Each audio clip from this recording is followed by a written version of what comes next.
Who has used social media today, this morning? Wow.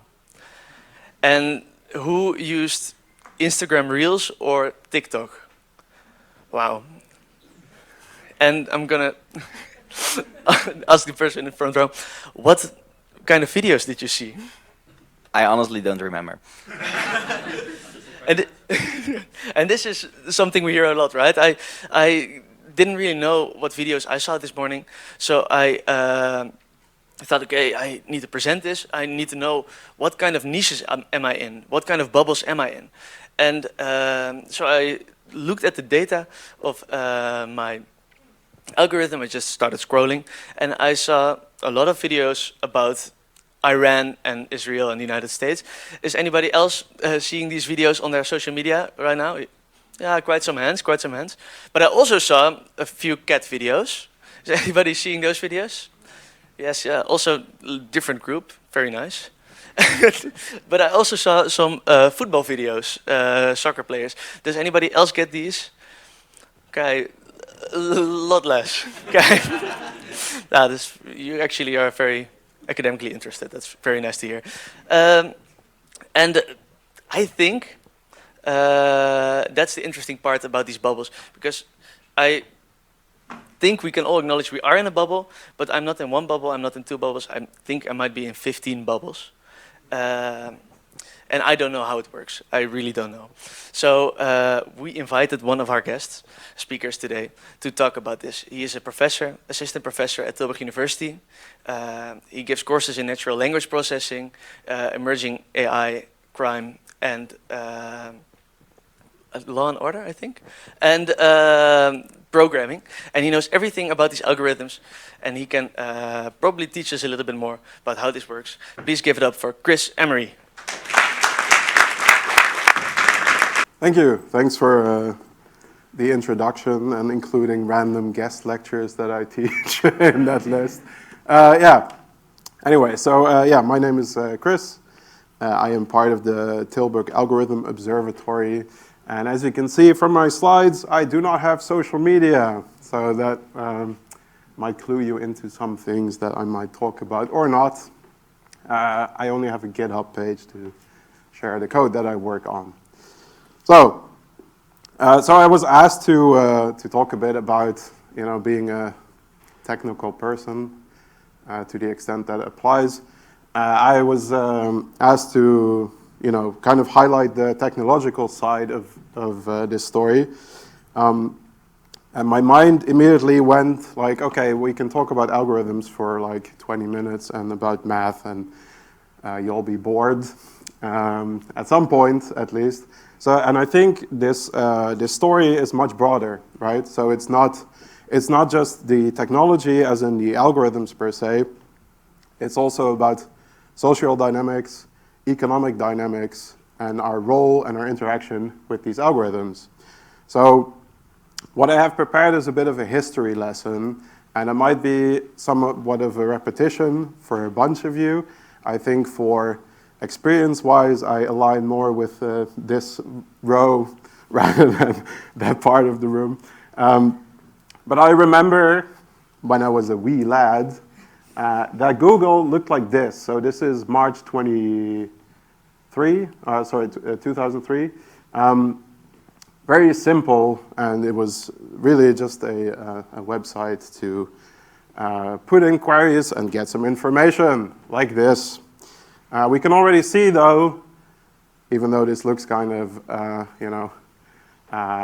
old, there are ads on the right-hand side, right? So these were kind of this is 2011. These were not here in the beginning. One property of this, though, was that if you would insert a query into Google, you would get the same result as everyone else. Boy, has that changed.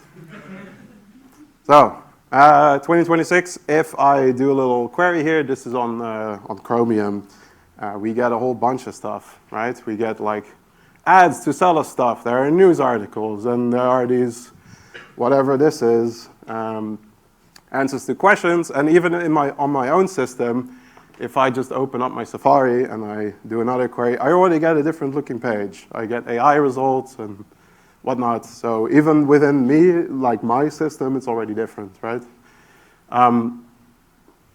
Now, I see some stuff has fallen off. That will be interesting.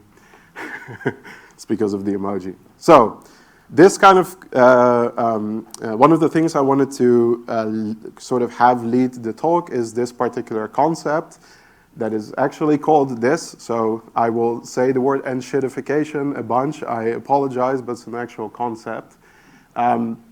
Coined by Doctron, it was the American Dialect Society's Word of the Year in 23.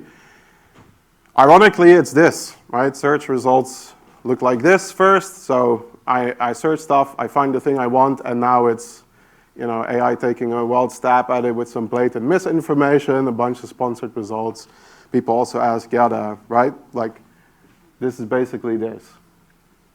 So let's delve into what this enshittification is. And I kind of, you know, it's difficult to memorize this in such a short time, but I think this three-stage model is quite interesting to think about, right? So, and it's purely about money. So, this is the three-step process. First, you lure in all users. You give stuff for free. You provide a very nice service that's very useful for everyone. That builds market share.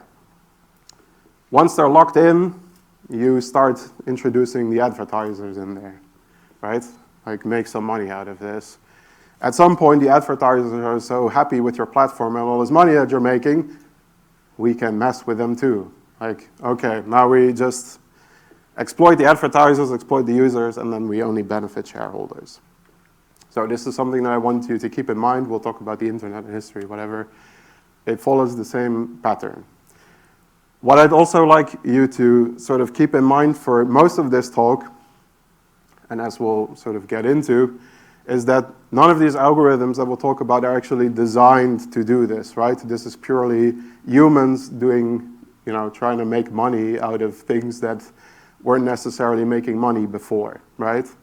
Algorithms work a particular way because it's profitable. Okay, so throwback to a very long time ago. I wanted to talk about these phases of the internet. I think I identified three sort of phases. One is that you've probably not actually have ever seen is the old web, right? Like this was sort of, you know, or I think kind of around the 2000s, we have this.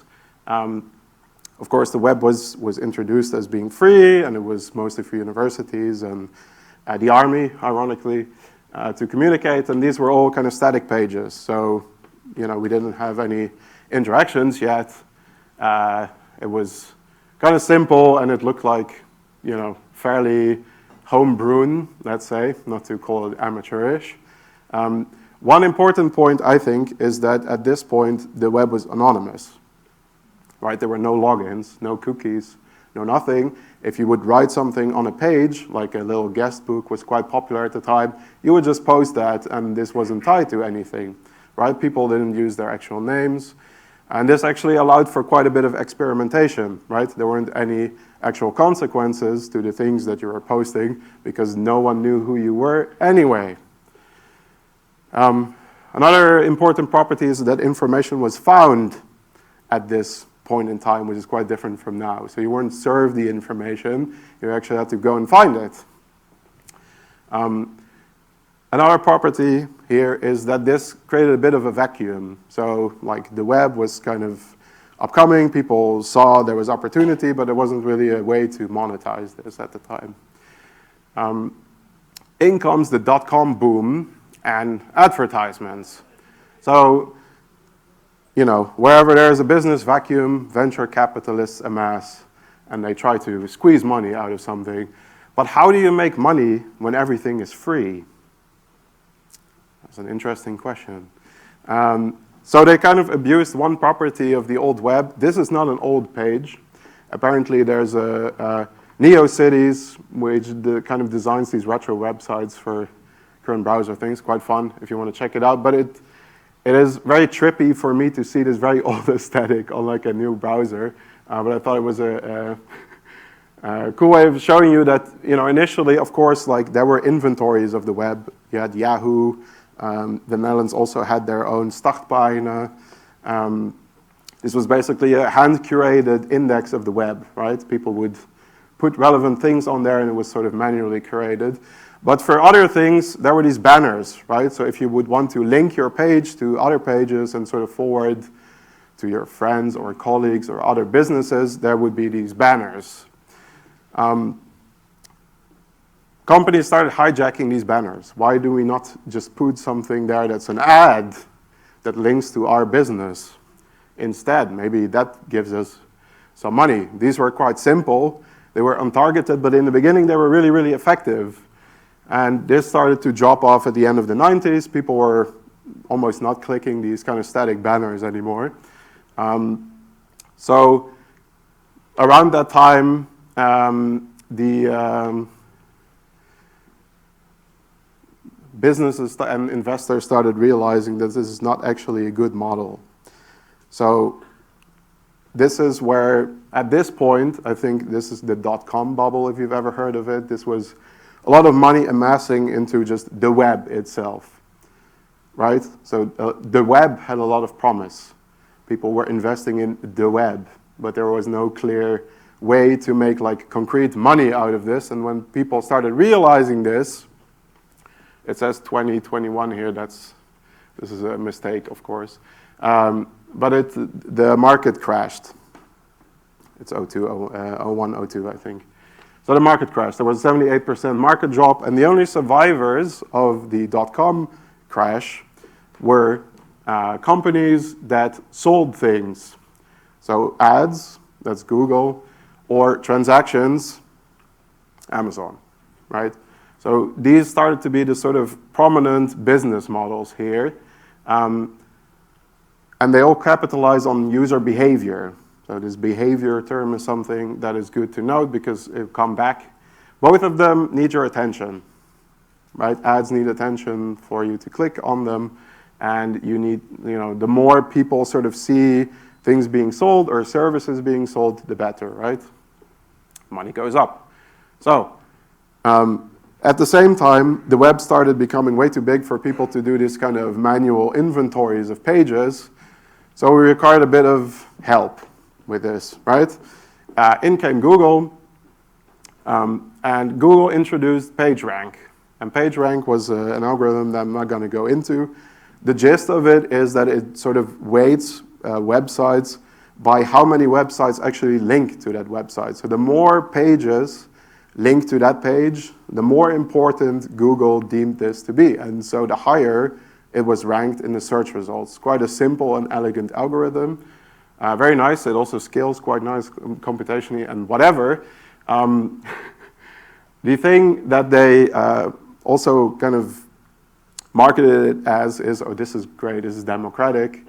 People sort of, the community decides which things are important because they link to them and hence it's relevant. But of course, this generates a bit of a rich get richer effect because if you are ranked higher, pages will link to you more, therefore you're ranked even higher, etc., etc. And it also created quite a bit of bias in that. Okay, so Google had this as a model, and of course, they had their ads, which they showed, but this was not really taking off the way that they wanted to.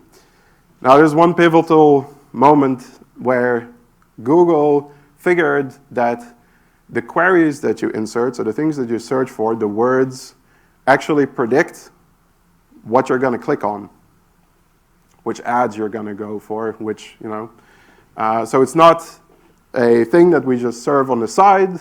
If we customize it and tailor it to the user, we actually get quite an effective business model. And this generated AdWords and AdSense, and it skyrocketed Google's revenue. These kind of simple programs. People could buy into this, and companies could select okay, I want my business to be, or my ads to be featured under these types of terms, because it would be likely that users would click on it, and of course, the more popular the words, the more effective the search terms, the more expensive it was to buy in. This is the first sort of way that behavior is monetized, right? So it wasn't necessarily, oh, you click ads and that's it. No, it's you search for particular things, and then what happens next is that you're likely to visit this particular website. So it's the input that you delivered to the system was explicitly monetized. And so that's one component. The other component is that to the users, this looked completely the same, right? It's still Google, still the same minimal setup. You enter a search term, you get 10 results at the time. I think that's still the case. But the algorithm sort of changed, right? What happened is that our judgment of relevance got outsourced to an algorithm. It started determining, what should be up top. It's not us, right? Okay, so that's phase one. Phase two, this was still static web pages, right? This was about indexing and promoting things. Phase two is where we decided that, it would be nice to connect to each other. That was generally what the web was always intended for anyway, right? It was intended as a way to interact, share information, these kind of things. But it wasn't enough. So everyone has Facebook, right? Of course, don't have to introduce this. What is interesting, I think, is the speed at which new social media platforms popped up around this time, right? Clearly, there was some business model in this. It wasn't just Facebook trying to, do something odd. Every 2 or so, I see my years got correct. This is 2002, right? 2002, 2003, 2004, 2005. Yeah. Every 2 or so years, a new platform sort of introduced itself, got bought by some massive company within like a short amount of time too. And I've highlighted this iPhone release date, which is a bit of an odd one out, but it was quite important to this, right? So it was realized that before this time, no one had these things in their pocket, right? You would actually have to physically go to a computer, log in, like chat with your friends and whatever, share some information. But it didn't really have such a constant presence yet. And that was quite important as well. So remember that when I started talking, the old web, people were sort of anonymous, or you could choose to be. It was really weird for you to reveal your real name. Right? That was kind of seen as like, oh, are you posting under your real name? That's why. Then people know that you're posting this, right? What a change from this, right? Sort of social dynamics started creating this, if you actually make a page and you have your real name there, it sort of, it shows that you are trustworthy, that you're interesting. We can share all this information to connect, right? We share interests, and Facebook really capitalized on this, right? So they started collecting all of this information. Now this kind of makes me a bit icky. I think at the time this wasn't that at all. It was like, of course I'll share all my, these are all the books I'm interested in, the movies, and then we can see that we have interest, like nice common interests, right? Yeah, very odd. And these real identities is exactly what marketeers want, right? This is a gold mine of information to make money out of user-generated content. And these platforms sort of turn into intermediaries here, where they basically connect you with advertisers, right? That was kind of what they were doing at the time. So, in comes surveillance capitalism. It's a very aggressive term, but I quite like this book. That's why it's here. It introduces a lot of interesting concepts. And one is that I think around this time that Facebook was upcoming, people understood that this service is free, so of course they're making their money elsewhere, right? So it became kind of popular to say, okay, if you're not paying for it, then you are the product. But it's not you that's interesting, it's what you do on those platforms that is interesting. So your behavior on those platforms, that is what is interesting. It's not necessarily your identity or all this information that you're sharing, right? So this kind of human experience that we had on these social media platforms that Facebook likes to promote, like, oh, fantastic, we can share all these important moments, and, you know, that was actually to predict things about you, your behavior. And Facebook had a very unique position in that regard, because Facebook knew who you were, whereas Google only really knew what your intentions were while sharing, right? So in came this really rich profile of like, okay, we have, it's not only like a browser user that is doing this, it's actually this person with all this information.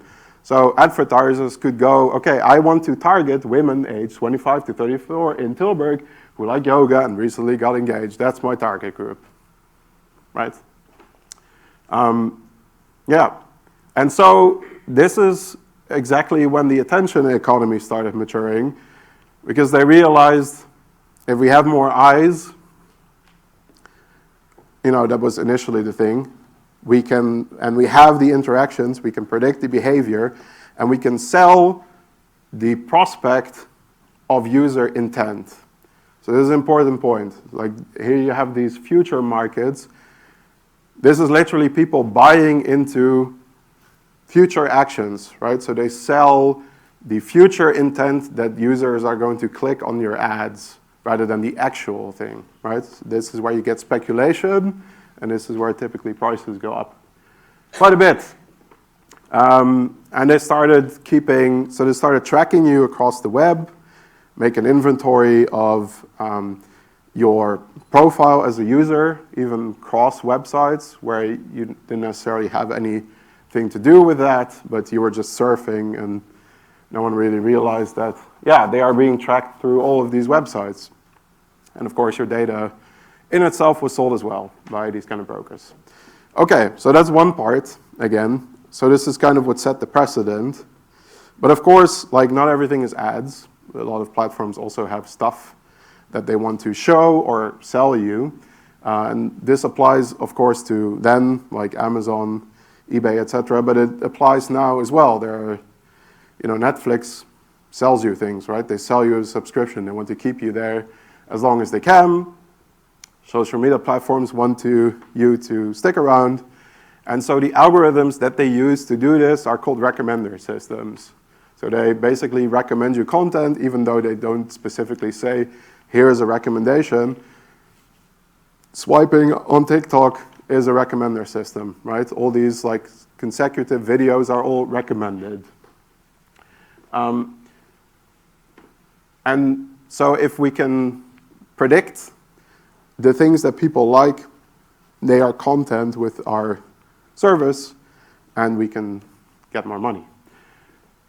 So increasing relevance became important for increasing profit, right? So the happier our users are, the more money they generate. So there are two sort of basic systems to this. One is content-based filtering, which is, I think, the more intuitive one. Let's just take movies, for example. This really just captures, okay, you've watched this movie, and so these other movies are quite similar, and so you probably like those too, right? The other one is people that watch this movie also watch these other movies, and therefore they are probably relevant as well. So it's sort of removes the properties of the media in itself and really only focuses on the users. And of course, next thought there is, of course you can combine these two, right? So a lot of recommender systems actually combine both the features of the things that you look at plus the features of the people that look at those things. And generally, I'd like to stress that these things, recommender systems, are generally helpful, right? I like to see relevant things. Of course, I don't want to waste my time on seeing a bunch of stuff that is not interesting to me. But of course, it's everything around it, right? If I indicate particular things are interesting to me, I will be shown more of those things, And the more and more you do that, you get this feedback loop, and eventually you end up, if you never diverge from this yourself, you end up in a filter bubble. That term was coined in 2011. Okay, so this is an intimidating slide maybe. I'm not going to dive into any of it. I just wanted to show you that this is all math, right? There's nothing like secret going on. It's all just a bunch of matrices and models that try to predict if things are similar and relevant. So hopefully this is sort of a good indicator here. So, for example, you might represent these things like so. If we have a particular user, we can get properties of them like their age, their gender, their location, their kind of watching behavior, right? Like which kind of things do they like. And just from these lists here, you can see that there's some overlap at least, right? So through sort of the locations are similar, the age ranges are kind of similar. The things that they like are kind of similar, and you can mathematically represent these things. If you can capture this in numbers that are meaningful, you can see like, okay, is this user same as this user? Or you can at least represent it as a number. Like this user is dissimilar to that user.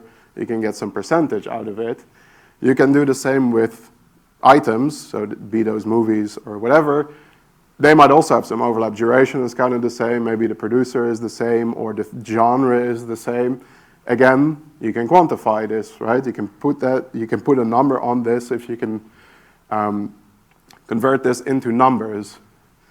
And a lot of the developments that systems have gone through in the last 10, 20 years are really, really just about how efficient can we represent these things mathematically, right? So initially, it was fairly simple. This is called Mater factorization. You don't have to absolutely not know what this is. It's basically we have some ratings of a bunch of people and what they thought of particular movies, and through that we can represent the users in some particular matrix and the items in some particular matrix. This is really just to see, like, have them in the same sort of representation and calculate distances to this, right? And often what you see, the sort of more advanced models, what they do is that they have a very good representation of the video. This is a YouTube recommendation algorithm, for example. So they have a very good representation, again, numerical, of the video that you're watching. The search that has led you to actually watch this.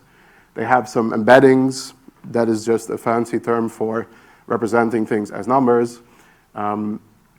For things like geographical information, but also age, gender, like all these more obvious things.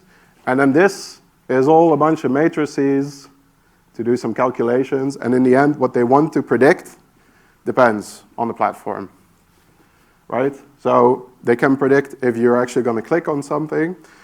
But more interesting is, how long are you actually going to watch something, right? So like, let's say my user profile on YouTube, which is something that I do use, shows that I watch a ton of cooking videos.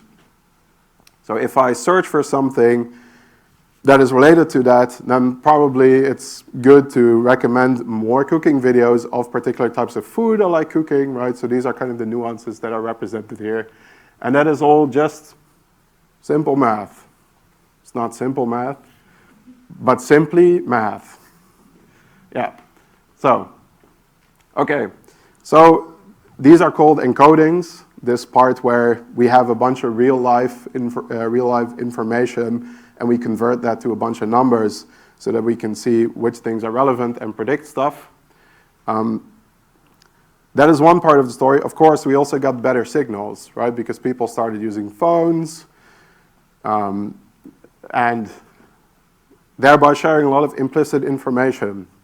And it's quite surprising, I think, to at least some people, the amount of information that they actually use as, to put in these kind of algorithms. So That might, of course, it's of course the things that you click on, but it's also how fast do you actually scroll? Do you rewatch things? Are you hesitating when watching something? So 2 seconds of watching something is already informative. Even though you swipe, you still watch it for 2 seconds. Do you have your sound on because you're more engaged that way? Did you actually complete the video? Of course, it's kind of obvious. The time of day that you're watching. So in the morning, you probably watch different content than in the evening. It's explicitly used in those algorithms. And I'm pretty sure that you see different feeds in the morning than you do in the evening, right? I think most of you recognize that. They even see, like, what is your battery percentage at? If you're at 10%, you're probably less engaged than 90%. So let's not recommend like very long form things because you're never going to see those, right? So more of these signals means a better model to model our users so that we can predict better what they're going to watch, which means higher engagement, which means more product impressions that we're kind of like chucking in there, which means the auction prices, again, remember that user intent is sold, so it's a future that is sold. Those auction prices go up. Okay. So we have all of this, but the content is not enough. Unfortunately, we also have to design things so that users stick around even longer. Because remember, these things predict engagement time. So if we can increase that, and especially our users hanging around on these platforms for longer, the better. The more they will see, the more money we actually generate. So a lot of decisions that go into the design of these apps and algorithms and these kind of things, even very small things, are all very conscious decisions to keep you on the device. One of them we call dark patterns because it's not very obvious that these are design choices that were made. But infinite scroll, for example, autoplay, these are things that sort of, otherwise you make decisions. The video ended. I have to click a new page. Do I really want to do that? Is it maybe time for me to go to bed? It's 3 a.m. already. If you switch that off, you know, your brain goes into autopilot, and sure, I'll watch another video. Why not? Notifications, we all know a little FOMO. Ooh, there are a bunch of bubbles popping up. Maybe I should click them. That's interesting. I'll miss out if I don't do that. And of course, introducing things like streaks. That is a thing on some platforms. I wouldn't know because I'm not on there. But these might reward or punish your behavior, right? And the most important concept is this variable reward schedule. If we only show you very interesting stuff, it will overload your brain, and you will be happy all the time and never curious if there is some nugget that you're going to like seeing, right? So consciously tailoring various emotions that are associated to various videos, mixing in boring content, not relevant content, these are all conscious decisions because like research shows that you'll stick around longer if there's a variable reward. Okay, so the platforms train on you and they train you as well, unfortunately. Okay, this is where we get to the current state of things. It's a few more slides, which is now that we have created all these conditions, you get human interaction in the mix. So we have algorithmic sorting, and our primal brain that wants to group and find people that are similar to us so that we feel safe and heard and things. And this kind of creates this very odd group formation that you would never have in a natural setting where we are mixed and we have different opinions. You can actually find a very large group of people that support your opinions, right? So this is called digital tribalism. And the platforms really lean into this, like especially clashes between different tribes, because you know that generates outrage, and outrage means that you're mad and you're probably scrolling like, or maybe typing a little comment or something, or sharing things that you agree with or disagree with to comment on it. And And research has also shown that these tribes have different codes. And for example, certain tribes actually judge each other when they do not share misinformation. So like, are you not on board with us? Do you not believe this as well? I thought you were one of us, right? This is what happens. Again, this is not algorithm determined, right? This is all just humans being humans. But they certainly do not help. And of course, we have our tribal leaders, our little influencers, which again have this kind of rich get richer dynamic. They really profit off of this, right? Because they can, of course, one, sell us things, but they also get helped by the algorithms. Their voice gets propagated because of the way that these things work. Okay. Final addition is AI. So we mostly talked about the social web. And AI has been kind of filling this gap. Like social media has stagnated. People kind of realize that maybe that's not great for us, right? Maybe we should not engage that much. Maybe we should select our platforms, move to direct messaging, etc. Public trust is low. So what do we need is a vacuum for more things. So companies have been really racing to also beat the king of the web, which is Google. If you can dethrone Google, then you win all their money, right? And of course you can kind of now predict, like, sure, LLMs are an information searching tool. Google was really quick to start implementing their own AI as well, even though it kind of defeats their business design, exactly for this reason, right? And we get this with, it's a bit too long for me to get into, but AI has this nice property, or well, not very nice, but it has this property that, of course, now it generates a lot of things that actually make the training of these things worse, right? So the web can now be filled with a bunch of things that look like human speech or human interactions or human text. And a lot of things start to be less credible, right? We can kind of see this in different spaces. So a lot of open source code now has a whole bunch of bogus contributions. They have to stop actually accepting user contributions. We have music platforms that are overflooded with AI-generated music. Do users like that? No, generally. Maybe you like AI-generated music. The majority doesn't necessarily like this. Academia is overflooded with AI-generated papers. All these, the thresholds have lowered, and so a lot of spaces are overflown with AI content. All of this is under some concentration of power because the companies that implemented this surveillance capitalism are also building the AIs, unsurprisingly.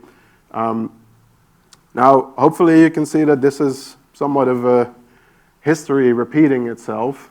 We have another bubble, or at least people claim that we have another bubble. But let's look at this part again. How did we get here? We know what happened to the social web, right? We know that this was a trajectory into eventually the social web not necessarily functioning anymore, people leaving. In the AI route, we're currently in step one, right? Everyone has either free access to things like ChatGPT maybe, or some subscription that is really, really not what goes into it computationally for power, consumption, training, etc. You're really not paying, right? Like, it's a fraction of what it actually costs to do these things. But we're here. They're trying to build market share. They're subsidizing you. Come here, please. Use our stuff. You can get so much done. And then what if we hike the price? Well, you have all these projects running. Are you sure you want to miss out on these things? We had all this good stuff. Like, why are you not using it anymore? Right? Ads. OpenAI is talking about it. It's a matter of time, I think. And then we'll go down the drain again. So this is recycling known structures, right? And I wanted to kind of leave it off, but I think it's good for the discussion panel maybe. What is there to do about this? We want convenience. We like nice things, right? Like AI is actually useful. I'm not here to criticize the function of it at all. I have some skepticism, criticism, etc., but it's certainly useful. Can we implement things that do not make it into like the additional Ferris wheel round again? So of course we have policy, we can do auditing, that's things that I'm working on, but these are often not enough, right? These are structures that are slow, are not very effective. So the call, I think, is mostly on you as a user. Frédéric will talk a bit about this as well, I heard. But it's good to think about it, right? What is your role in here? Of course, like, not using it is often not an option. It's designed that way that if you do not use it, you feel like you're missing out. So what's there to do? Think about it. We can discuss it later. That was my talk. If you're interested in it, there's a bunch of very interesting books. I'm not going to recommend papers because most of you are just not interested in reading those. There are a bunch of popular books that are really good and talk about all of these topics if you're interested in them. And so thank you for your attention.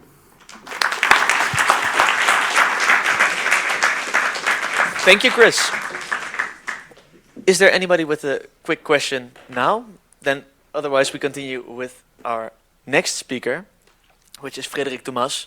He studies misleading communication, misinformation, and he also teaches the course Data and Misinformation, as well as some statistic courses. I know for a fact.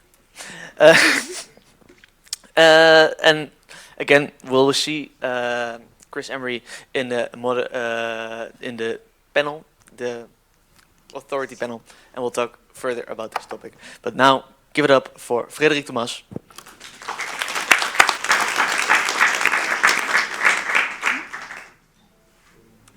Yes.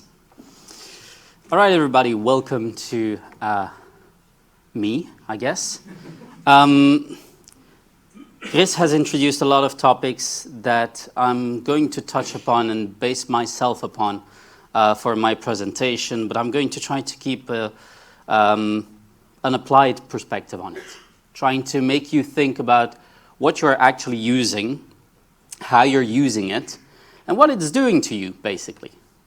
I got 2 clickers here, so I might be selecting the wrong one. Neither works. So we teach about technology here, and technology is generally failing us. This is moving this. So, yeah. That's the one. Thank you. So I'm Frédéric Tomas. I work at the Department of Communication and Cognition. I work on anything that goes wrong in life. Basically, where it goes south is where I shine. I started working on why people lie. Why do we as human beings start telling things that are not true? To then move on to larger societal issues like misinformation, conspiracy beliefs, and life in general. Because there's so much to study. So we're talking today about algorithms, and I just wonder if you know the extent to which algorithms are actually present in your daily lives. So, of course, when we talk about algorithms, the first ones that come to mind are social media, right? We kind of all agree on this. Because I didn't see well, just to check who here is on social media. Okay, everybody, great, fantastic. There's a second area that uses a lot of algorithmic analysis, a lot of algorithmic solutions, and we don't think about that enough. That's online dating. Online dating has actually been tailored based on algorithms you don't have access to find you a mate. Can we think about that for a second? So yes, it works for some people, but numbers indicate that it doesn't seem to work. Yet, a lot of people still use it today. Algorithms are also useful in your everyday life to travel.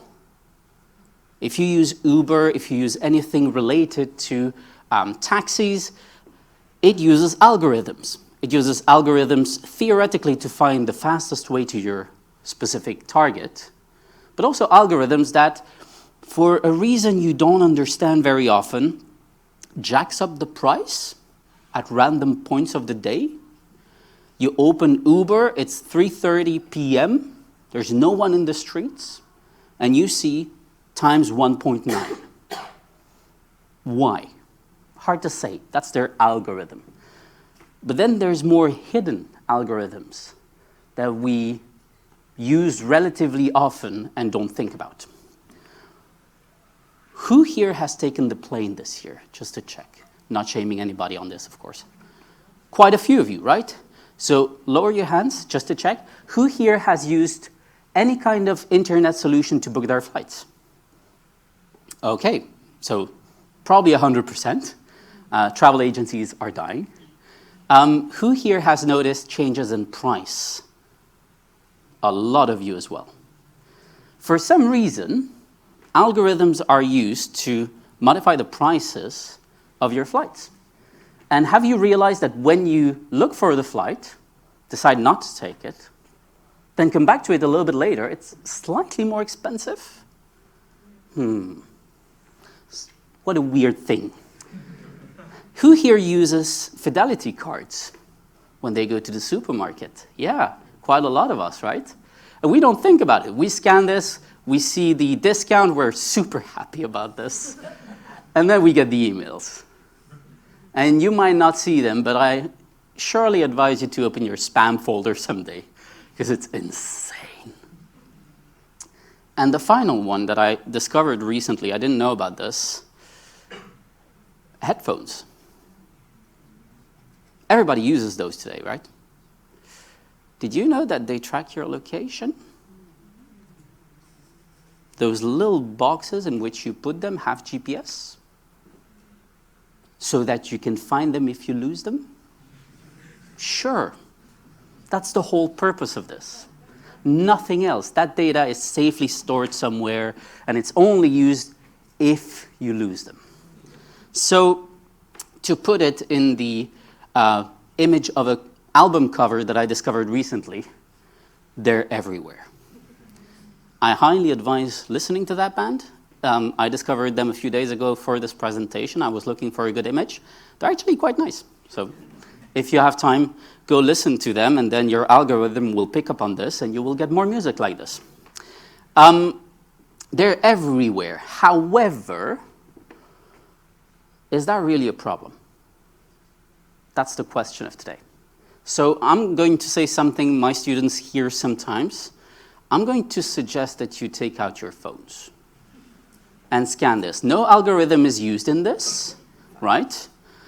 You're going to land on a Qualtrics page. Now, if you can't scan this, that's also completely fine.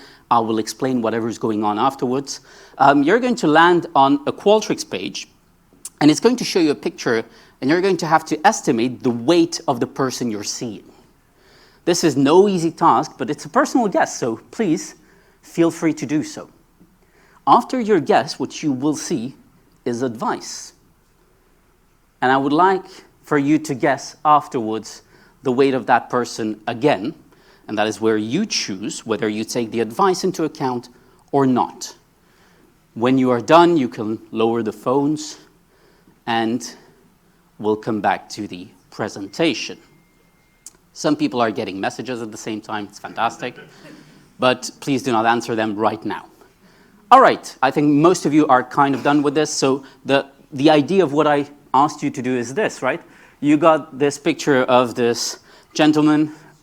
You had a weight estimation that you entered yourself, then proposed advice, and then I asked you to enter a weight estimation again, correct? But not all of you saw the same thing. The idea here is that the proposed advice might actually pull you closer towards the advice. So if you put as an estimation that this person weighs around 90 kilograms, and that the advice says, well, it's actually probably 83, people tend to come closer to 83 from where they started. However, if the advice is given by an algorithm or a human, makes a big difference. And yes, half of you approximately had an algorithm giving, well, an algorithm, that was me saying it's an algorithm basically, giving them an estimation, and the others said that it was peers, human beings, giving an estimation. And what we see is that starting from the same estimation at the beginning, given the same advice, but differing between a human and an algorithm, the algorithm wins. Basically, we tend to get closer to the algorithm's advice compared to the humans. So that's a problem, I'd like to think. And it's a problem for other reasons as well. We love algorithms. We trust them beyond what I believe we should trust them, but beyond our own peers. And that is true for weight estimation, like we just did, for song attractiveness. I don't know if that's a correct term, but how likely is a song to be a hit, basically? If an algorithm tells you it's going to be a hit, you tend to believe it more. Age detection on an image, attractiveness of somebody. All of these we tend to believe more than if it's a human being.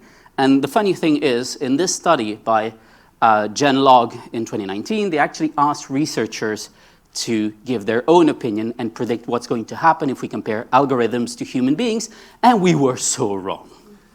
We thought human beings would be trusted more because, you know, we look alike, we're the same humans. No, that is not what's happening here. For some reason, we tend to believe that algorithms, because they have this large pool of data, know better. But do they?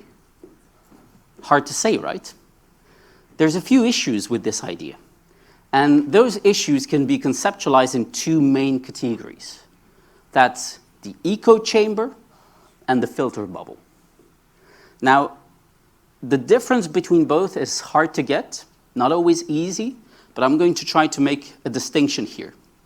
An echo chamber is a place that is virtual, where your opinion tends to be matched by the opinions around you. So in sum, you are saying something and everybody around you seems to agree, right? Whereas a filter bubble is a place where you get information but are blind to other information. It is more a broader term than really the echo chamber where you actually get feedback. In the filter bubble, you are accessing some information. That information has been curated for you, but it is at the expense of larger information that would be available to you. I'm going to come here with counterintuitive information for you, so be ready. I'm going to start with the echo chambers. And I'm going to start with something slightly worrisome and in line with what Chris was just saying. In 2025, the first news source in the world was social media. For the first time, taking over any kind of TV, print, or whatever other news outlet we have. Who here gets their news mostly on social media? Quite a few of you, okay. Just checking, who here still watches TV? Oh, still quite a few of you, excellent, perfect. Not a judgment at all, I'm just saying I like the fact that there's diversity in the room. What we see, however, is the strong decline of print that now only represents 14% of all news consumption. So social media triumphs in terms of news getting and news acquisition. But basically, when you are in this specific echo chamber, reacting to some news, getting some information from social media, it has no influence on you. Whether you get news that is fitting your own perspective or not, does not influence what you think about a specific topic. In terms of news consumption specifically, I'm going to say this very clearly, echo chambers seem not to exist. I know. I was sad too. But when you think about it, it kind of makes sense, doesn't it? Because in terms of news consumption, we all have been trained to some extent to have reflexes, to check the news source, to try to understand where the information comes from, to try to determine to what extent we can believe something or update at least our initial beliefs. Now, I put in the work for this presentation. A publication from yesterday, yes, actually shows that this effect is also true for political advertisement. So the millions put in political advertisement on social media have zero effect. Money well spent. Instead of putting this towards helping people, we're trying to persuade them of something they're never going to believe. Great idea. Does that mean specifically that all echo chambers are void? Does that mean that the concept of echo chambers itself does not exist? I disagree there. And I'm going to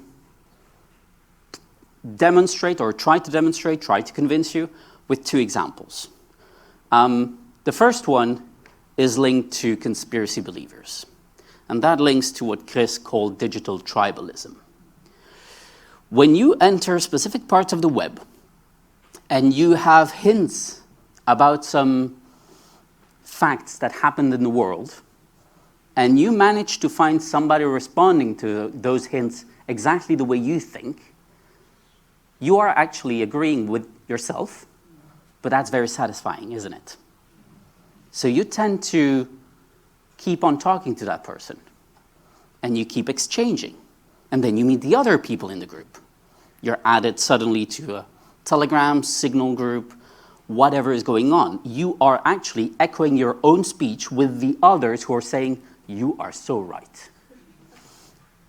That is a technique that we see a lot happening in the stepping process of conspiracy believers. We're all conspiracy believers to some extent. It's not a bad thing. It's just a way of making sense of the world sometimes. If you don't believe conspiracies are real, you should meet Julius Caesar. No, wait, he died, killed by his own son. Conspiracies exist, and it's logical to believe that they exist.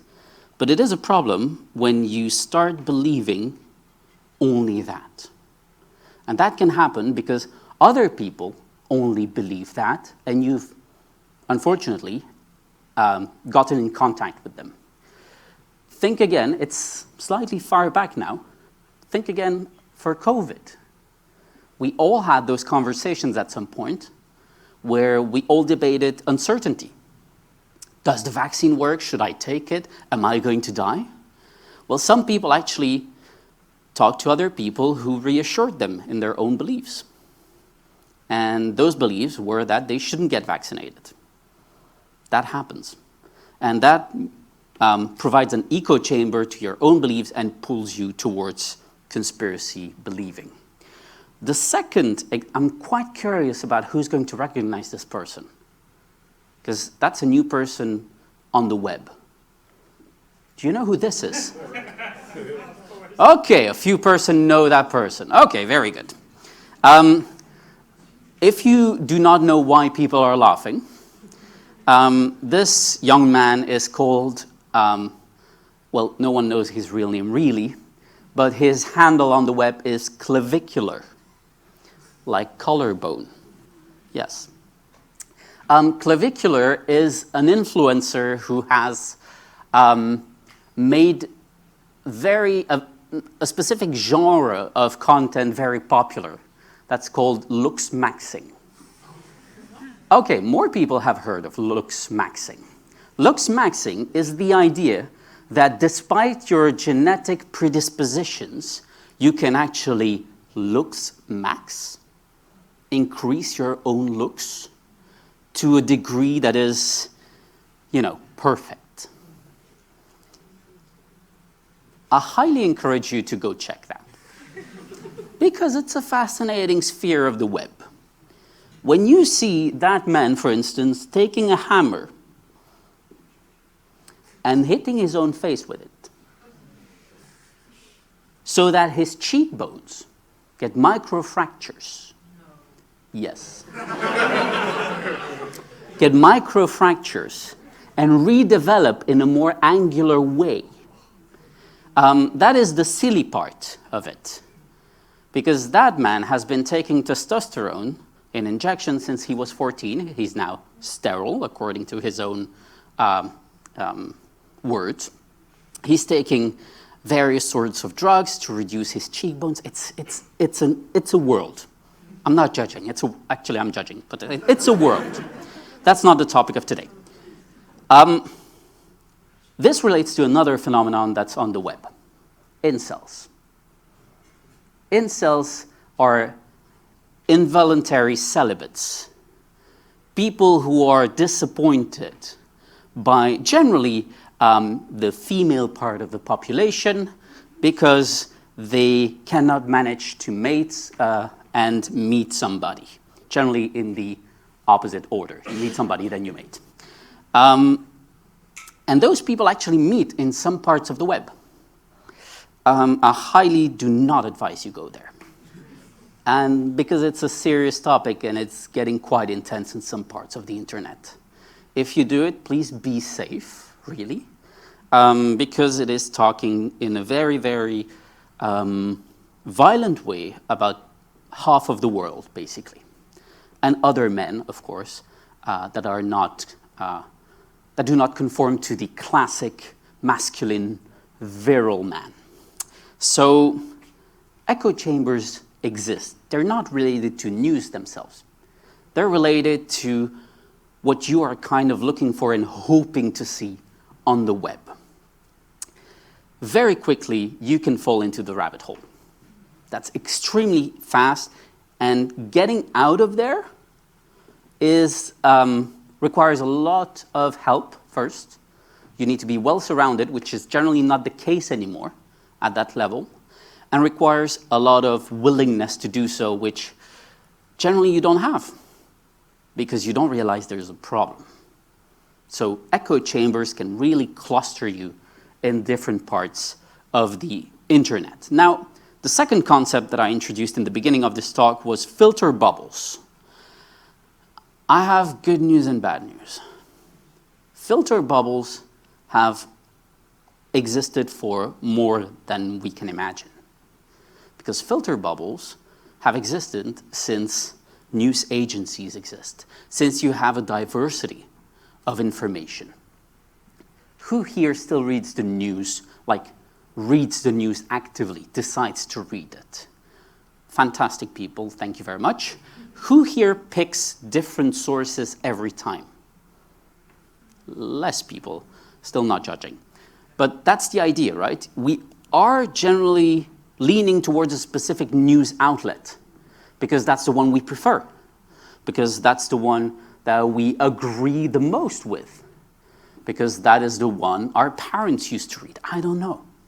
But we are filtering our own reality by not engaging with the content of other news agencies. Now, of course, online it's worse. It is. It has to. It's online. This is a result that I'm going to show you that comes from an investigation from Sky News, quite a reputable source in the US, that shows that since Elon Musk has arrived and, taken over Twitter, things have changed. So if you sign up as somebody with a profile that seems to steer towards the left-wing part of the political spectrum, you will see more or less left-wing and right-wing information equally. However, if you happen to be a neutral person, well, I'm sorry for you, because you will see a lot more right-wing information than left-wing. And I'm not sorry for you because it's right-wing. I'm sorry for you because you don't get to decide whatever you want to watch exactly. If you create a profile that is actually right-wing oriented, then basically this is not even a filter, this is a wall. And you will only exclusively see right-wing content on your feed. Has anyone ever tried this, creating a profile randomly on the platform just to see what it does? Yeah, quite a few of you, yeah. It is scary. I haven't talked about Truth Social. Has anyone ever tried to create an account there? Yeah, of course. So what you don't know is that if you connect to Truth Social for the first time, you are following by default Donald Trump. You don't get to choose. You have an account and you're following that person. End of the game. And the suggestions that are made are actually in that order. So highly recommend you go check it, then delete it, burn your computer, and there you go. This makes me, this pushes me towards another point that is really important. The content that you are fed algorithmically is fed two ways. It can be fed as an agenda, or it can be fed because it's targeted towards you. In the case of X/Twitter, because no one actually calls it X really, this is an agenda, clearly. There is a political willingness to influence people and inform them a very specific way. There's an anecdote about this. I don't know if some people watched Last week, literally. That was about X, and they showed that at some point Elon Musk was attending an Eagles game in the US, and he posted on X at the point saying, "Go Eagles," except that at the same time, President Biden did the same thing. And Musk realized that Biden got a lot more traction. So what did he do?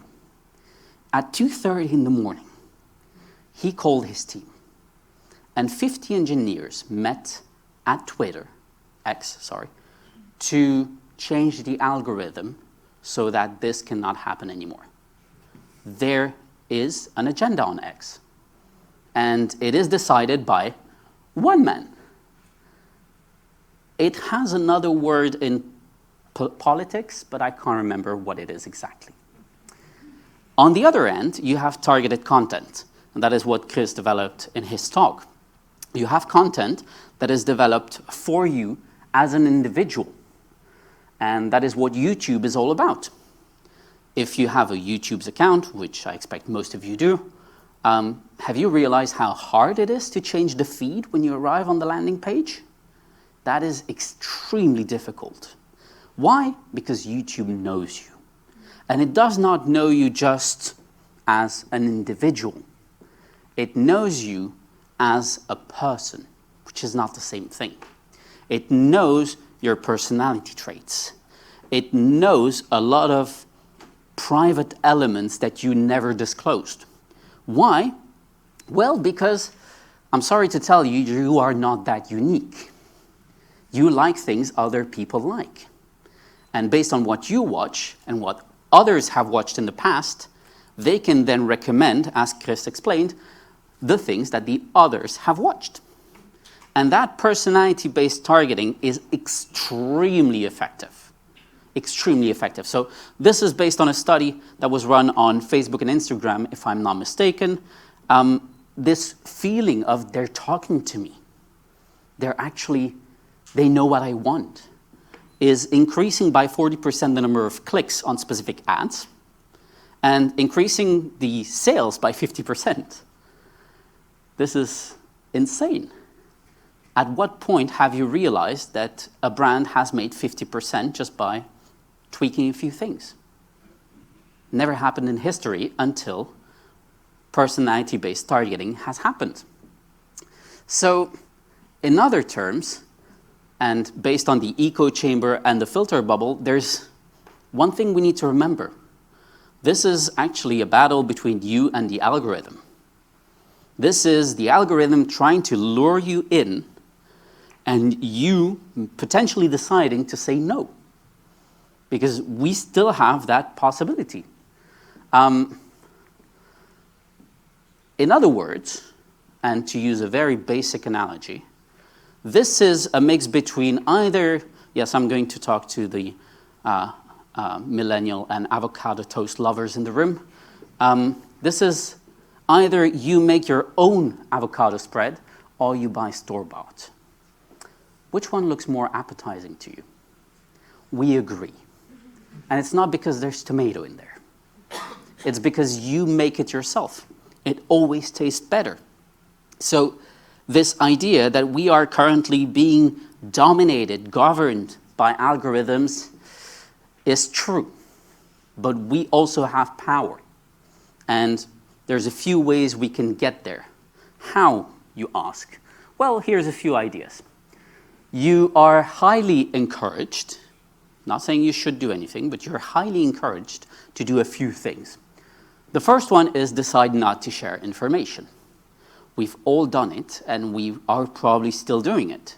The latest version of it is ChatGPT. ChatGPT knows you. If you have a premium license there, you could actually ask, based on everything I've told you, paint a picture of who I am. It is uncanny. It's extremely accurate and weird. So you can start by simple steps. Do not share private information, no name, no location, nothing, just answer no to everything. You know those pop-ups with cookies that show up? Click reject regularly, because these are information you don't give to algorithmic analyses. You can use safer browsers. Who here uses Chrome, Google Chrome specifically? Okay, more than half of the room. And Firefox? The other half. Okay. There are safer ways for you to browse the web. Are they less elegant? Sometimes. Are they safer? Yes, definitely. So there's the Brave, the Brave browser. It's hard to say. The Brave browser actually is a great extension privacy-wise, and also it blocks advertisement. So you are not tempted by a lot of things. You can use the DuckDuckGo browser, which is recommended by Chris, so highly recommend you go check this. You can use something that is called uBlock Origin. That is an ad blocker, but also it preserves your cookies safely. This is something you can simply add to your browser, whichever it is. And it blocks a lot of things going out. You can also mess up with the algorithm. Now that takes a lot of time, but it's fun. Messing up with the algorithm, now that you've heard how they work, is simply feeding it random stuff. So for YouTube, for instance, there is a website called YouTube Roulette. I advise you to open it up and not look at it, but just keep it in the background running.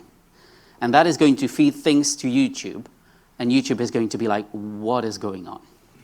They're going to be completely lost, well, kind of lost, until you don't do it anymore. They will track you again, and so on and so forth. So, play the game. There's other positions that you could take that are a little bit more radical, and that's yours to decide. As Chris, I deleted 90% of my social media. I still have LinkedIn. Why? Because I don't go there. But it's useful to share that I published a paper. Yay. Social media are literally platforms that collect data on you, sell them to other people, and make money on you, just to make you buy stuff or get you interested in stuff you don't need. So actually, deletion was hard 10 days for me. After that, easy game. And then there's the last one, which is kind of hard in our society, but I'll leave that to you. De-Googleify. Google collects so much on you because you have a Gmail account, you have a Drive, you use Google probably every day. It collects a lot, and Google, sure, next to X or TikTok, seems nicer to us. Think again. That's it for me. Thanks a lot for your attention. There was supposed to, oh, that's because I turned off the screen. Hello, voilà. Thanks a lot.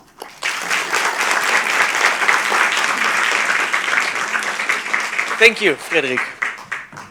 And now, as we're running out of time a little bit, I'm going to quickly present our next guest.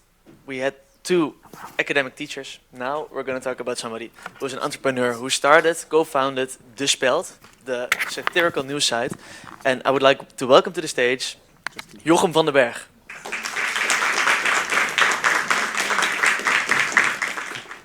Perfect. It seems to work. I love it. Wow. I want it. Jochem, when we invited you, you said, oh, I'm not so sure if I can talk about this. Well, I can talk about it. I just thought like giving a lecture on satire can be quite tedious and profoundly unfunny. So I kind of prefer to do like an interview setting where it's a little bit more dynamic and people can call out questions and we'll see where it leads, instead of me having like an A to B type of roadmap for the entire series. We'll see where it takes us. Yeah, and when you see the presentations before you, what do you think? You run a company that's almost solely based on social media nowadays? Is that true? I would say, you know, people know the Speld from social media, but the company in itself relies on, luckily, a lot of other factors. Yeah? And business lines, yeah.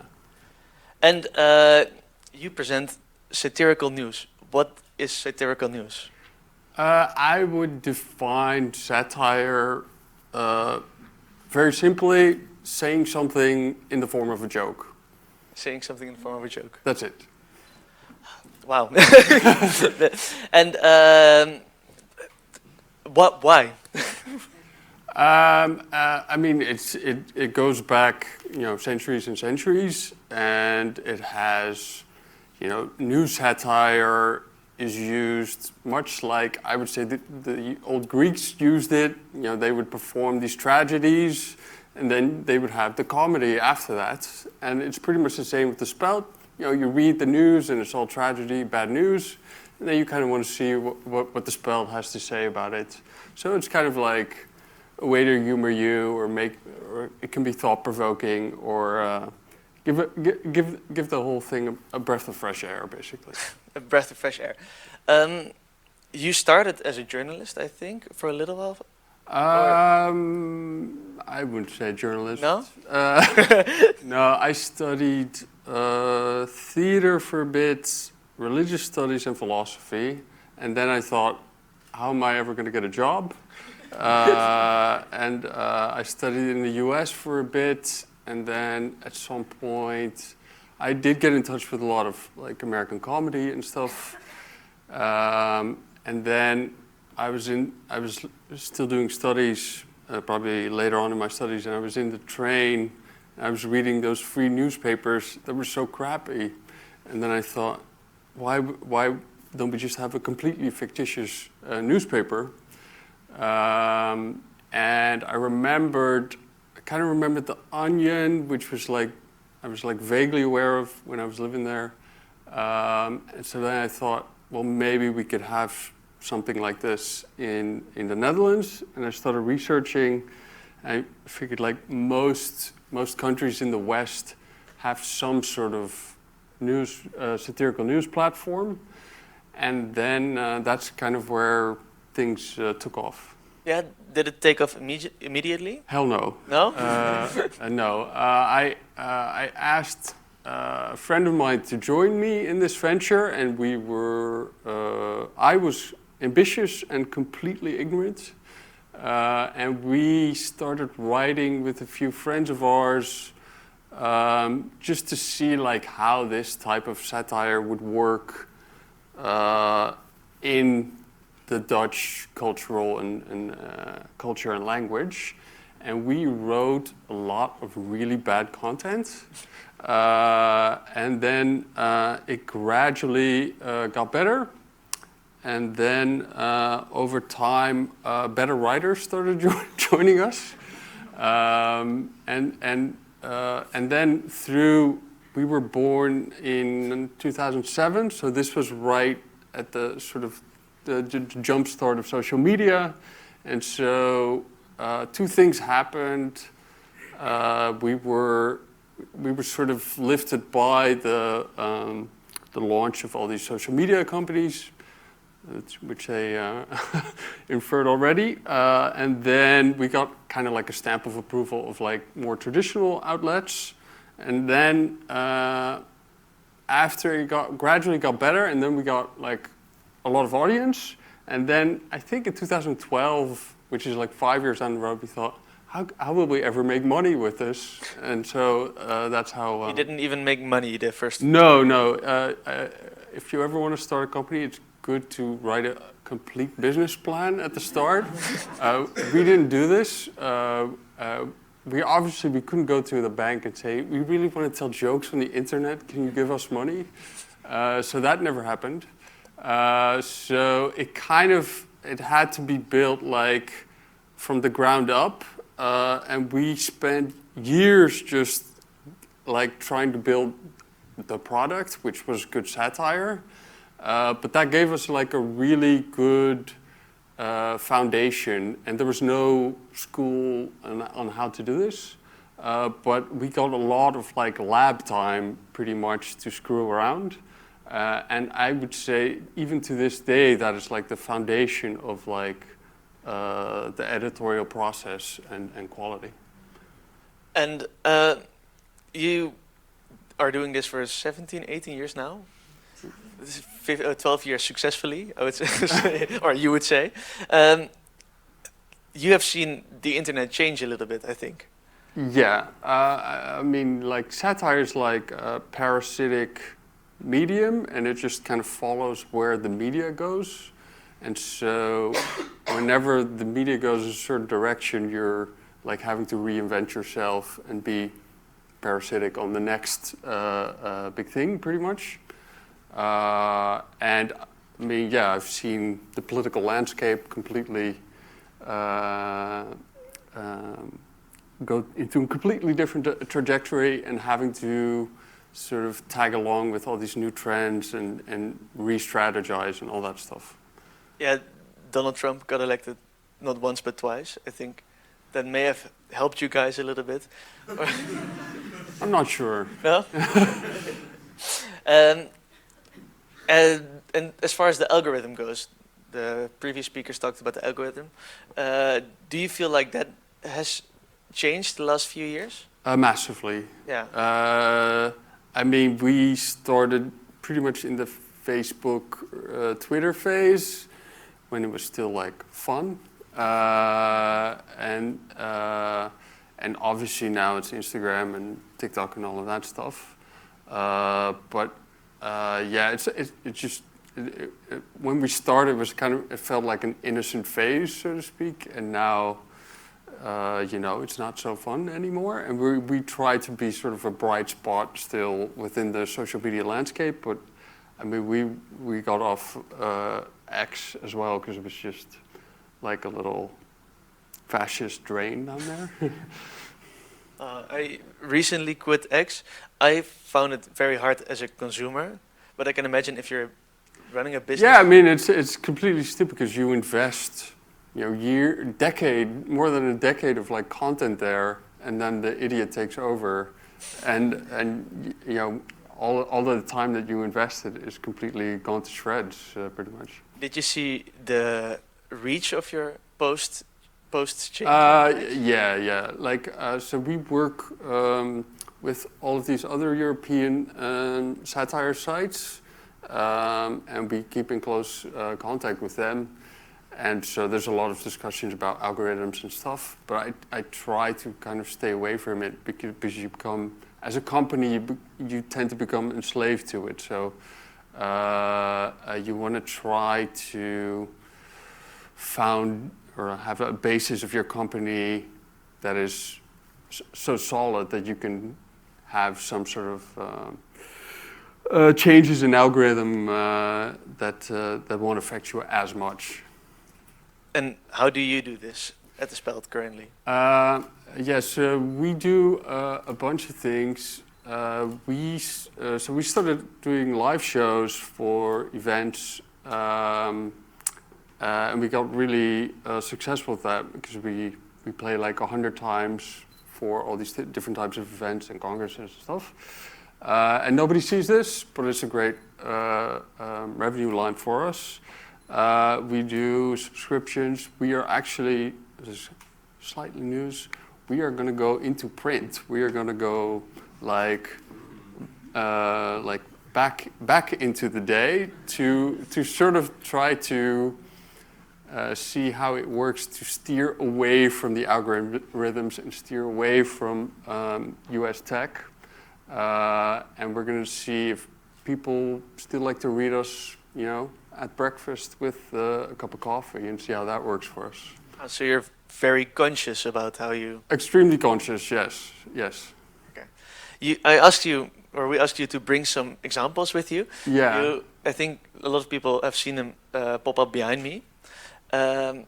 You specifically wanted to talk about climate and farmers, about the farmer crisis in the Netherlands in 2019? Well, I was because they were talking about filter bubbles and echo chambers, and I thought, well, maybe I can add this concept of like framing to that, because obviously, in order to get into the filter bubble, you have to have a media frame to buy into, and you have all these competing narratives nowadays.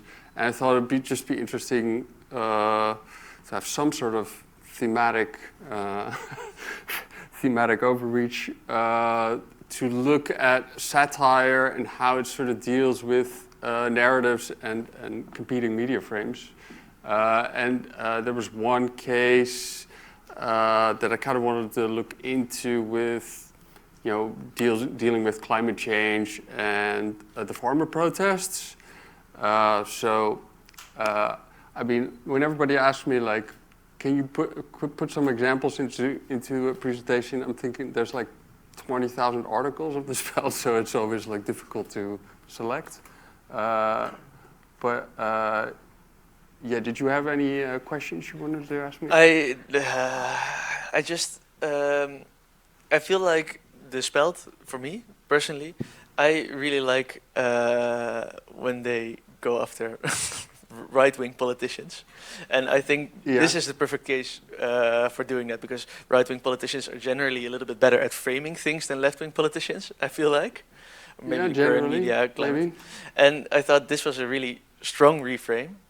So I thought the climate talk of the Speld is really, it is nice. Is the I would say best attribute of the Speld. Personally. Do you guys agree with that? Do you guys agree? Maybe it's just me. I would say especially when it came to the farmer protests, there were a lot of interesting narratives on both sides that are interesting to deconstruct, and satire is like a really effective weapon to deconstruct language. And so I think if you look at those protests, like on the farmer side, they were saying, you know, we make your food, and protesting us, you're protesting our country's heritage. On the other side, they're saying, well, you're exporting 70% to other countries, and you're all millionaires, was the other side of it. And then you have the political side, where the EU is trying to have some sort of policies, but is extremely ineffective in doing so.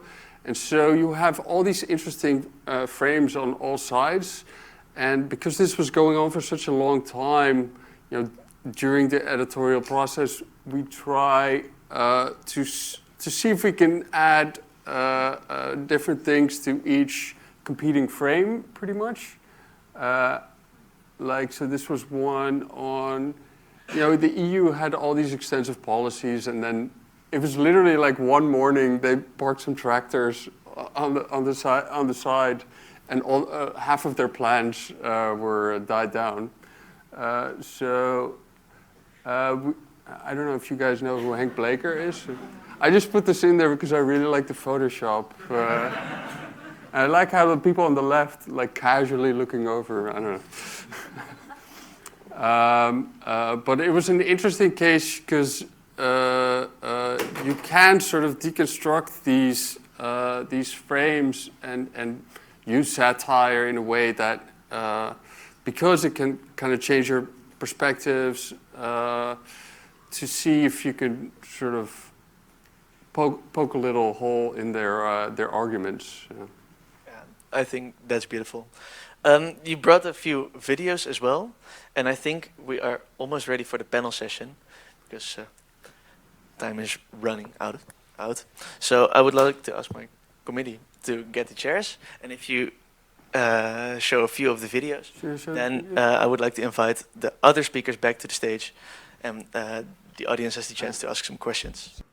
SeaWorld is dumping 600 tons of plastic into their aquarium in order to make the sea animals feel more at home. 30 truckloads of plastic waste were emptied today into the dolphin and fish tanks. The Marine Mammal Park is hoping to provide the animals and visitors with a natural, realistic experience. Volunteers have spent years collecting the waste that animals often encounter in their natural habitats, such as plastic straws, bags, and bottles.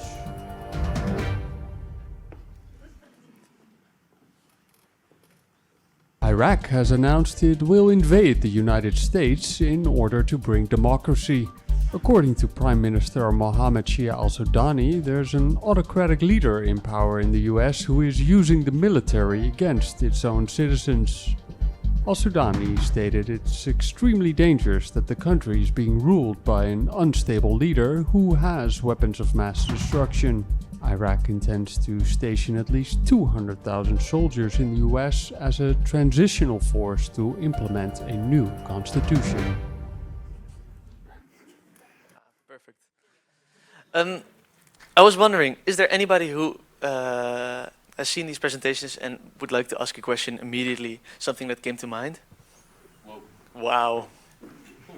I'm gonna skip you for a minute. Yes. Thank you. I would like to ask Chris a question. So I think there is a very important slide is the three-step incentive model. So I was wondering, the model is really dominant here today because it works. It works for like all tech companies basically.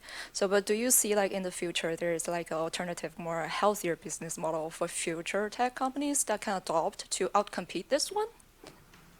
Thank you.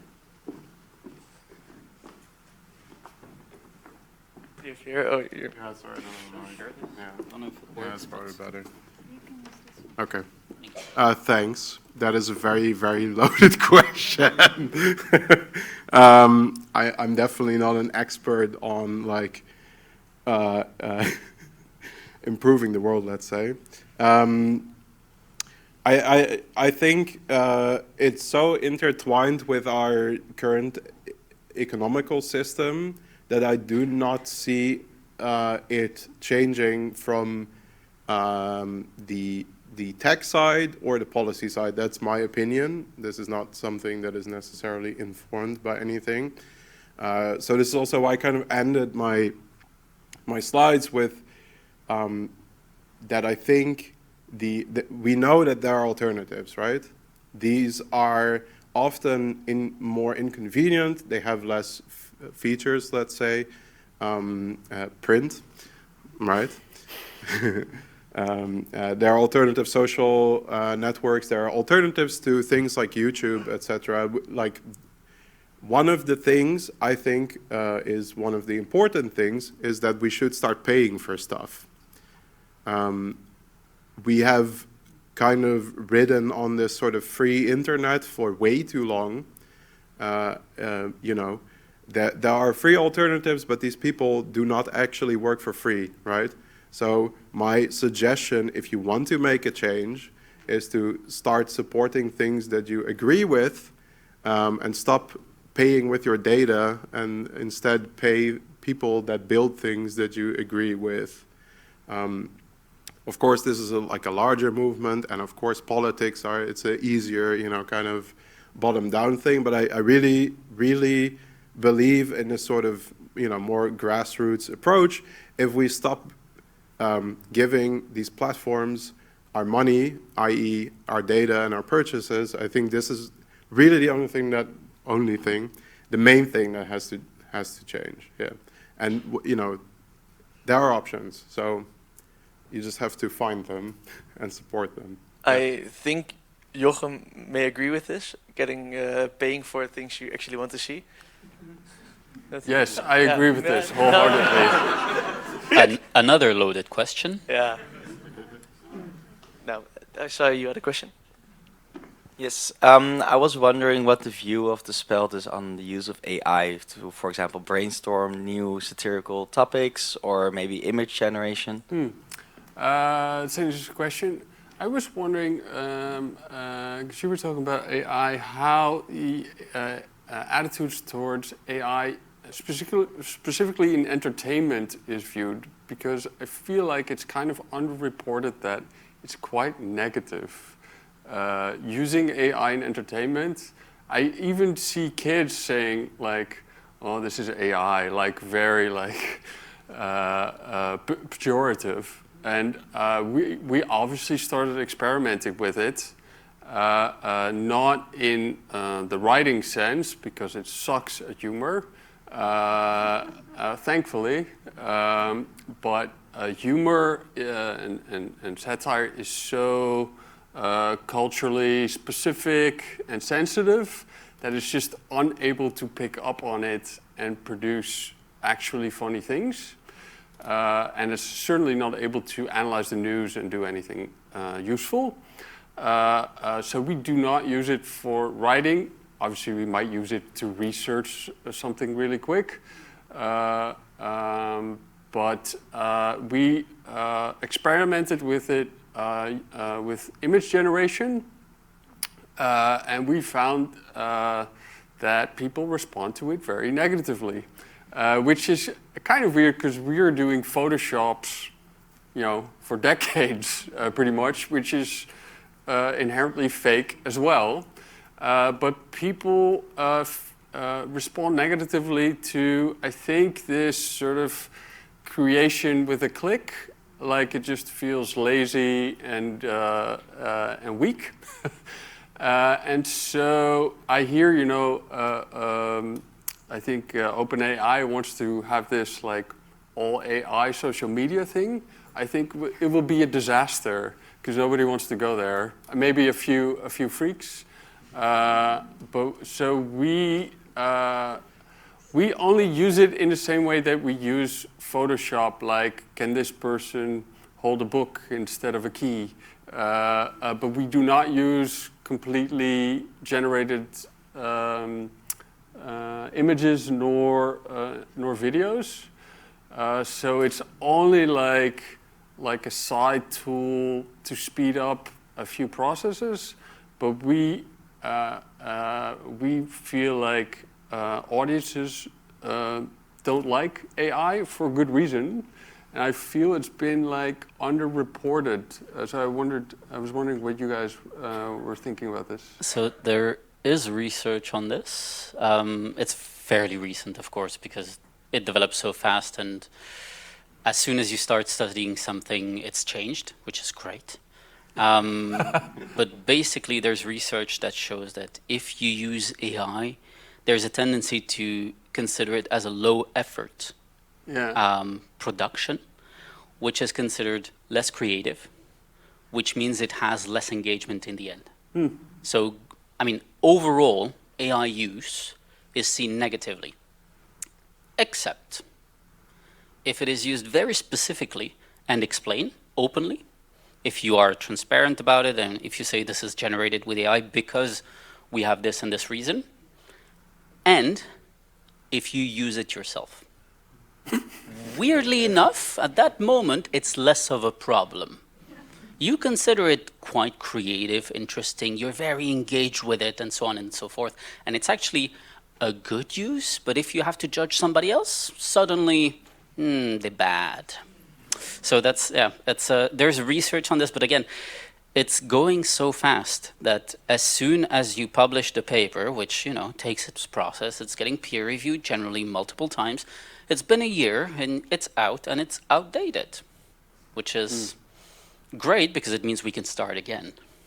But it's going to take a year. Anybody else have a question? All the way in the top. Let me quickly run. Yeah, this is a question specifically targeted at how misinformation shapes like algorithms. We talked about echo chambers, and as a satirical news site, you of course have kind of a responsibility in how you frame information because you're specifically putting out fake news. How do you make sure I that? disagree with that. Me too. Okay, you reshape the truth. To a certain extent. How do you make sure that the news headlines you put out are not used by malicious groups as proven for their might wrongly interpreted sense of reality? For example, The Onion has multiple times had news headlines which were interpreted as truth while they were clearly meant satirical. Yeah, I would first make the distinction between fake news and satirical news. Fake news, as Donald Trump coined it back in 2016 or somewhere about there. But fake news has the goal to mislead for propaganda reasons or to make money. And satirical news has a completely different function, and that is to give cultural commentary on current events.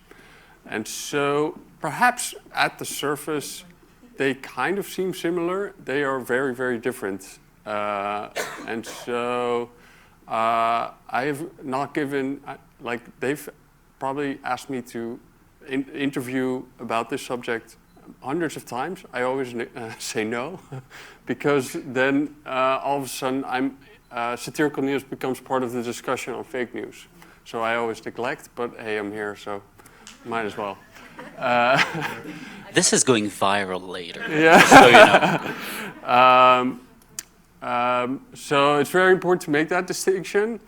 And then the other part is, obviously when we first started, this happened more often than we even wanted, because it is not our intention to mislead. That's why it has our brand, and most people in this country know our brand by now. And then the other part is the editorial process. We try to do everything we can to make sure that the lowest common denominator can at least read it and think, hey, this is obviously satire. We cannot guarantee that everybody will do this, but throughout the years it happens. It's less and less likely that it happens because of the popularity of the platform itself, and because we have good writers trying to ensure that it doesn't happen. Does it sometimes still happen? Yes, but I can't count for every person's intelligence at every level. Anybody else? Yes. Oh, yeah. Sure. This is to the second presenter. I'm sorry, I forgot your name. I was wondering why I should, I was wondering where the downside is in a service like Google or YouTube or ChatGPT knowing me really well.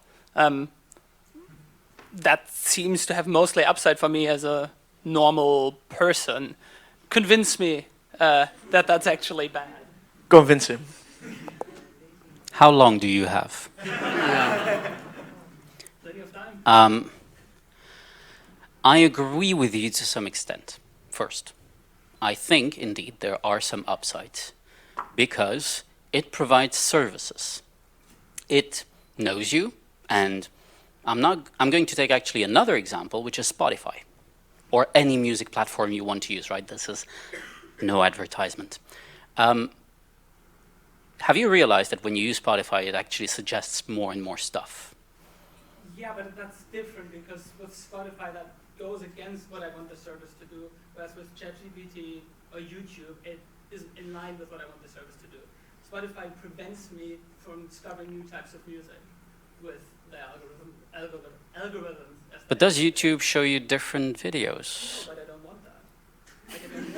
Okay, so that is something else. Okay, all right. So that lands into what I was talking about, selected exposure, right? Yeah. And it's a choice. I completely agree with you.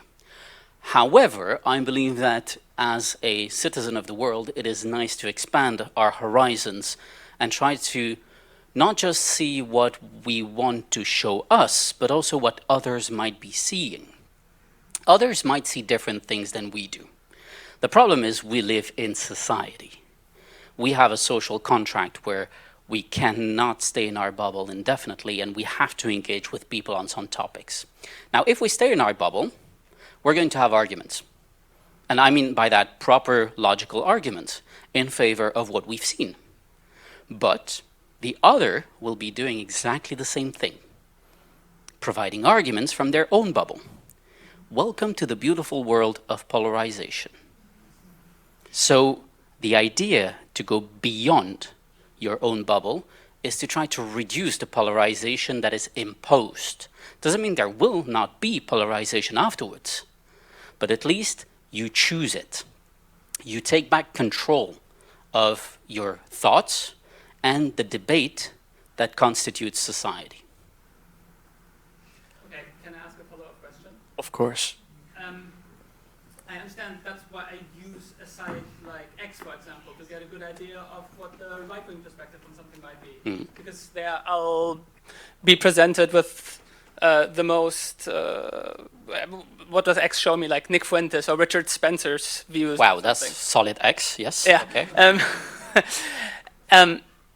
But what's wrong with using YouTube specifically for using YouTube specifically to recommend to me what I want to see when I don't see where I have any power to do anything against the polarization that YouTube causes? It seems like only a systemic solution could do anything about the polarization there. I don't see how me disengaging from that algorithmic content would do any good.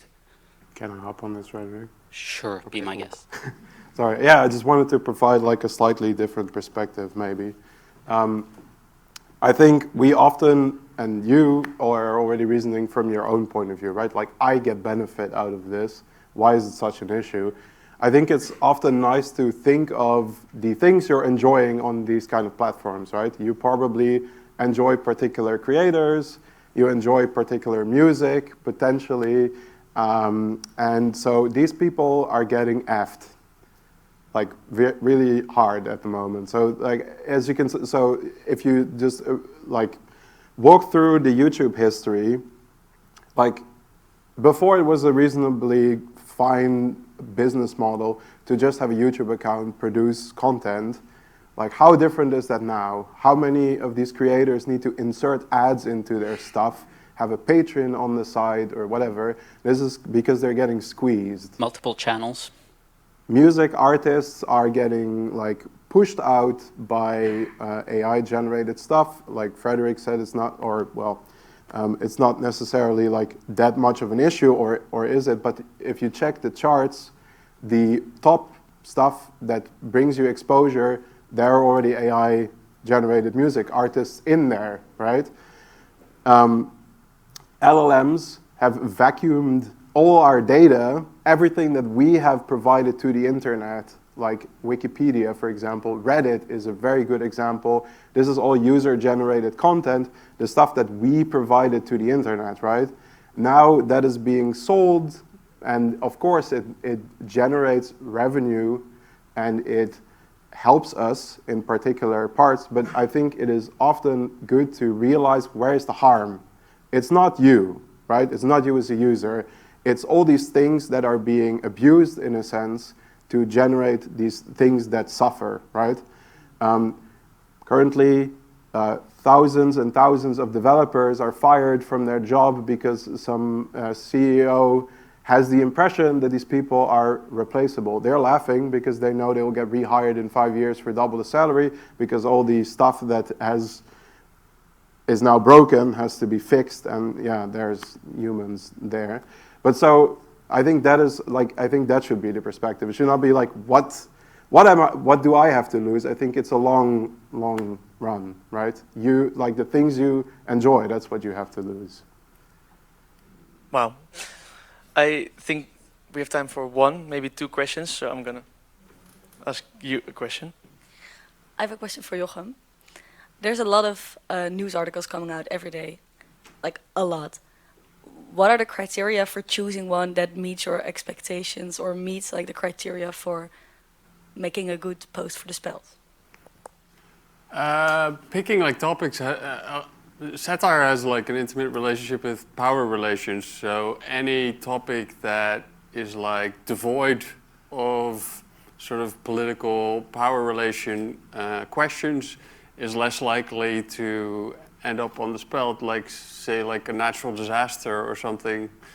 There's no like power relations to question there, so we're not going to make fun of victims of an earthquake, so to speak. A lot of content about climate change. So Right, but climate change is heavily politicized, and that's interesting.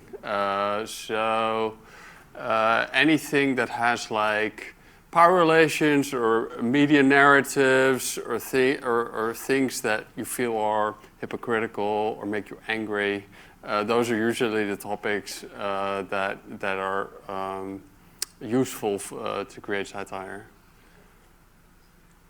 Anybody else who still has a question? Yeah, I wanted to ask a question about, because you guys in the middle proposed. Yeah, sorry, my bad. You? You guys gave great presentations, but you guys proposed deleting social media as a solution to all the algorithm stuff. But I want to add the perspective, especially for my generation, about how a majority of your humor and the things we talk about all day and connection and bonding and all that stuff comes from social media. So deleting it basically isolates yourself from social contact and a big part of bonding. So how would you guys make that still the same decision as in that position? I'll be quite quick so that Frédéric can also add a few things. This is an age thing, right? Like, it's not a generational thing, it's the actual age that you're in where social connection between peers is important. At some point you get older and this starts to be less important. So I think, like, I think this delete social media is a privileged opinion. You can afford to do that, right? Some people run their business through it, etc. Not everyone has this option. And sorry, I'm just going to yap a bit. One thing I want to say is, like, to me, this is not necessarily a valid option. What I do think is that we do have the potential to degrade a bunch of these profit models, right? We can keep, because I think we need, like, these social spaces are good. Like, I don't disagree with you. I think what has to be removed is the fact that our human experience can be monetized, right? And very briefly, I think AI at the moment is actually quite good for us, because in the future it will allow us to generate identities, a particular behavior of how we interact, especially these agents, I think are perfect, because they can basically replace us. We can have like 5 of us with different identities interact with these platforms. They will not have the capacity to ban all of us, right? And it will be chaos supreme. So I think at that point everything starts breaking down. So don't feel like this is the only solution, right? There are different avenues. I'm going to jump on that. It was a suggestion first. So, as I say, you do you. A few things. I think it is the greatest accomplishment of social media to make us believe that they are necessary to our living. I think it's a lie, because it brings us apparently so much, but what do we actually get from it? It's from that starting point that I started looking at my social media and I'm like, don't care, don't care, don't care, don't care. In the end, I don't care about whatever I see on there, because my connections are never showing there. I used to have, yes, I'm going to brag, 2,000 friends on Facebook, 300 followers on Instagram, I know. I know, micro influencer. I saw none of those people, ever, even for big things. And in the end, I just wondered, isn't it better to live with less, but more intensely, than live with a lot, but passing through it? That's what brought me there. And again, privileged position, 100%.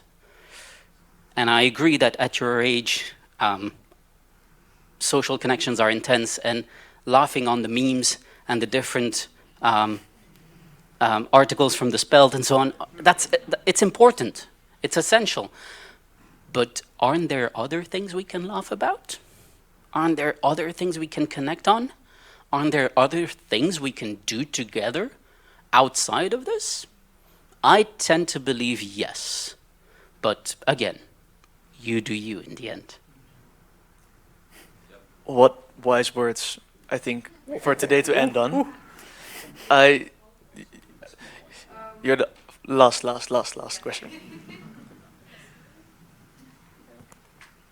Would you say you would return to social media then if it actually would give you broader perspectives and broader topics and actually like make you branch out of your comfort zone of your interests, or do you think that would still not change your answer? It wouldn't. Basically put, first, certainly not the tendency it's going. Second, humans in those firms pass after profit. The fact that Facebook banished their moderators just to please one guy who has power is disgusting. And, not talking about X even, and it's just, I mean, this is going to sound like I had an epiphany, and I kind of did, but life is actually colorful outside of social media. I see more people. My hair started to grow again. But essentially, it's you actually rediscover that you can talk to people outside and have proper discussions about a lot of things that are on the news, and it's fascinating. So even if they changed everything to be perfect, no. Wow. And with that very clear answer, we've come to an end, and I would like to thank the speakers. We have a little present for you for presenting today your world vision.